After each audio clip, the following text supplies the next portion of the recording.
She saved the pregnant mermaid, and what happened next will shock you. Sissy was known for her kind heart. If a child was hungry, she gave her last yam. If a traveler was lost, she opened her door. Her laughter was soft and warm, but her eyes always looked sad. For 12 long years, she had been married without a child. Her husband, Kenneth, once called her his jewel, but this time his love faded. What kind of a woman cannot give her husband a child? He shouted one night. Still, Sissy cooked for him, greeted him with smile. The villagers pitied her, but she always said, I was not born to fight evil with evil. One night, a woman named Sophie came to the village. She was beautiful with sharp eye and sly smile. She sold perfume, and soon everyone noticed how often she laughs with Kene. Before long, people started whispering, Sissy's husband has taken Sophie as a lover. One afternoon, Sissy returned home and found Sophie sitting on her stool, eating roasted plantain like she owned the place. Move aside, barren woman, Sophie said with a smirk. Your husband has chosen a woman who can give him a child. Sissy has broke. He looked at Kenny and asked, after all we have shared, is this how it ends? Kenny looked away. I have a child, Sissy. You have failed me. Sophie stayed. She walked around the compound as if she were a queen. Soon, her belly began to grow and everyone celebrated. Sissy tried to be strong, but every night she cried until her pillow was wet. Then one morning, before the crowd called, Sissy heard a soft voice calling her, Sissy, Sissy. She followed the sound to the stream behind the hut. The forest was quiet, even the bird didn't sing. When she reached the water, it tripped though there was no wind. Who is there? She whispered. The voice shimmered. A gentle voice spoke again. Your tears have reached the river, but if you want to change your story, you must make a choice. Sissy hand shook. What kind of choice? The voice answered. A promise. One will give you what you have longed for. Land takes something in return. Sissy thought of soft laughter, her husband cold eyes, and 12 empty years behind her. When Sissy reached the clearing, she stopped. The stream was not singing its usual song. Instead, she heard someone shouting and sound of someone crying in pain. She hid behind a tree and peeped through the leaf. 3 hunters stood at the river bank in their net. Was a creature trying to escape. It was not fish and it was not a woman, but something in between. Her hair was shone like golden wheat, her feet bright as the moon, and her lower body glittered with silver scales. A pregnant mermaid. Let's take her to the king, one hunter said. He will reward us. No, another one shouted. We will cut her tail and sell it to the medicine man. But the youngest hunter instead. She's crying, he said softly. She looks like a woman. Sissy's heart began to beat fast. She heard stories about the river spirit, some kind, some dangerous. But the creature broke into tears. Then the mermaid turned her head and looked straight at Sissy. Sissy froze. She didn't hear a voice with her ears, but in her heart. Woman of sorrows, woman of mercy, save me, and I will bless your womb. Sissy's lips trembled. Bless my womb, she whispered. Could such thing be true? The others began to drag the mermaid towards the shore. She cried loudly, and her tears turned the water like red blood. Sissy couldn't stand it anymore. She stepped out from the tree and shouted, Stop this wickedness. The men turned shocked. Who dare you interrupt us? One backed. I am Sissy, wife of Kine, she said. You will bring a curse on this land if you harm that creature. Let her go. The eldest hunter laughed. Go home, woman. There is no place for you. But Sissy didn't move. She carried a child. You can't trade her tears for silver. The young hunter looked down. She's right, he said quietly. This feels wrong. Coward.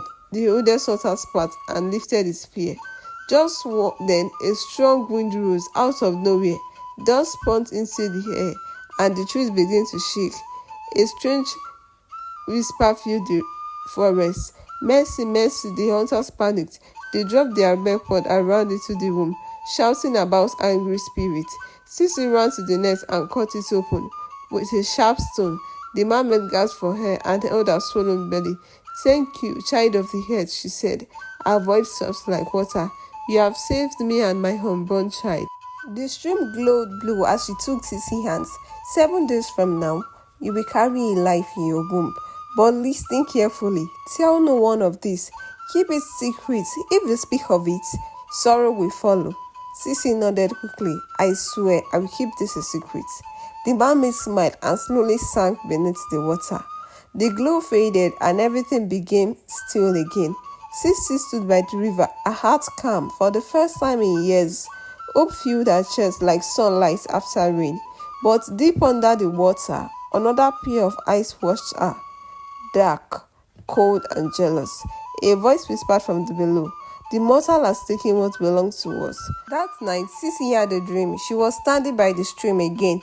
The same mermaid appeared, her round belly glowing like fire under her arm. "The promise begins tonight," the mermaid said, touching Sissy's stomach with her cold, shining hand. "A seed is placed in your womb. Keep your promise, and your joy will flow like the river after rain."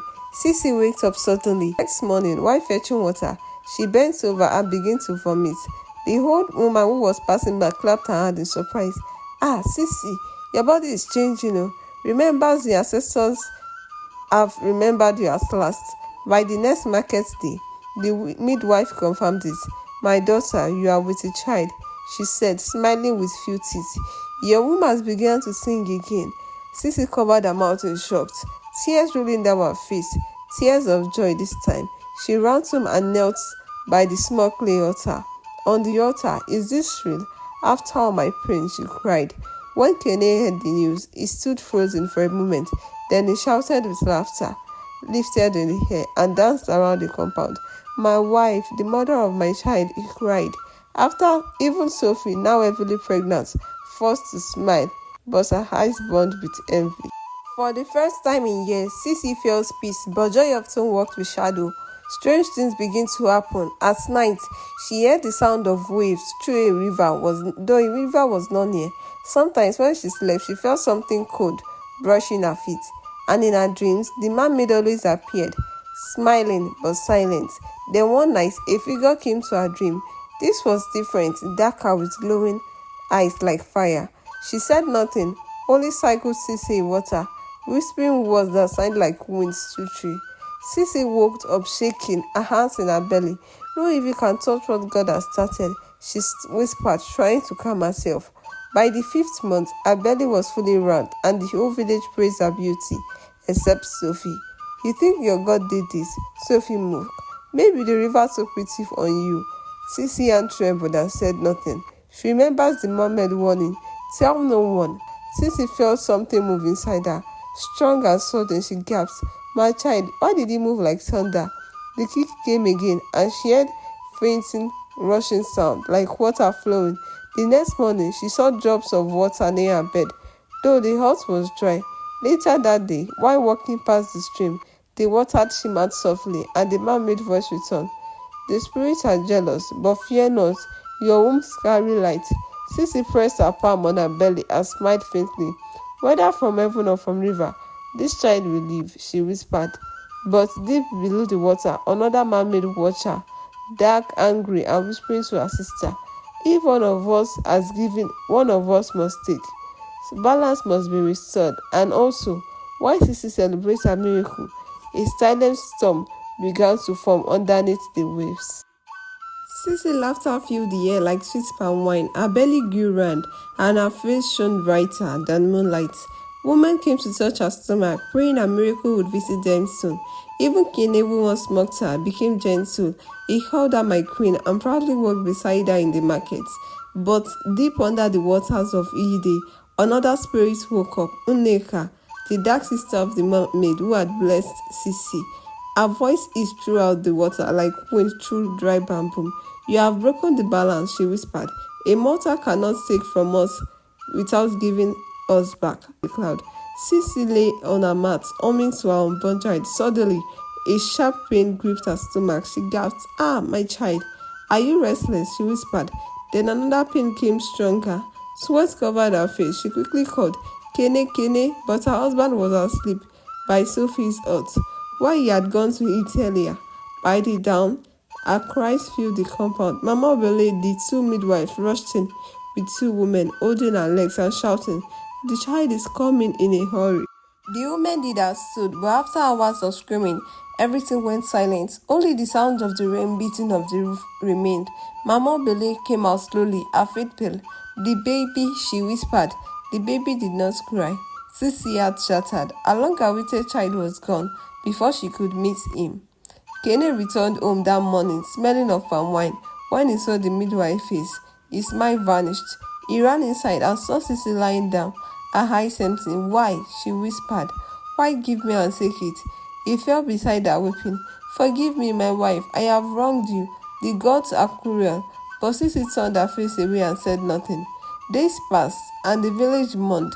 Some said it was witchcraft. Others whispered, a blessing came from the river, not from God. As the market, Mama Elaho gossip shouted, did I not warn you? Water spirit bring gifts that bites. Our words spread like white fire. Children pointed when Sissy walked by. Sophie, heavy with her own child, smirked whenever their eyes meet. Yet Sissy did not cross heaven. One evening, weak and barefooted, she walked back to the stream. The water looked calm, almost welcoming. She knelt down by the bank and whispered, Spirits of the deep, why did you lie to me? The water shimmered softly, and a voice answered, sad and gentle, I did not lie. The other has taken what she should not. Your womb still carries light. Do not give up. Sissy tears fell into the stream. How many more years must I give before peace come? But the voice faded with the wind, leaving her alone and sound of rippling water. That night, she returned home tired but strange calm. Kenny tried to speak, but she stopped him with a glance. Do not pity me, she said softly. Even the earth must crack before a seed can grow. 2 months later, to everyone's shock, Sissy conceived again. The midwife gasped. When did she confirm it? This woman womb is like a yam that grows even after fire. Kenny danced with joy, but Sissy's heart was heavy.